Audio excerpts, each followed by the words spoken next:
Goedemorgen, ik wens je gezien en schijn dag. Onze Bibelversen van deel zijn Lera kapitel 2, versen 10 en 11. Alles wat mij jankt te zijn en niet te zijn, leid ik mij. En ik hield mij van niets terug, wat mij kan schijn gaan. Ik verred mij te alles, wat ik mij handjuif. En wat ik door die kreeg, weer dat schijn gaan. En als ik je al dat, wat ik gedaan had, en wat ik mij bemerkt had, nu gedacht, vond ik dat het niet te verstaan weer. Dort is, als van einer den Wind grepen will, du wir nisch op deze Erde, wat einem op een leng wat helpt. De König Salomo wie sich überzeugt, dat hij wist, wo hij de Frieden de Freiheit finden kann. Hij wie sehr reich, sehr berühmt, hat viel Frieden im Leben, viel Kraft, grote Häuser, wat immer die Abnahmen kost, dat hat de König Salomo.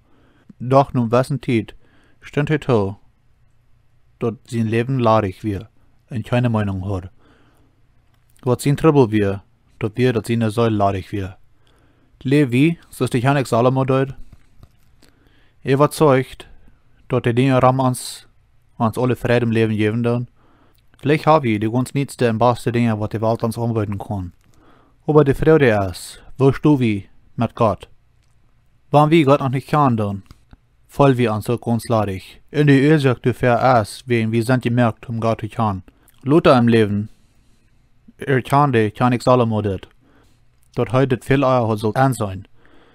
Hij wir David zien sehen, ein Mann mit den Worten Gottes.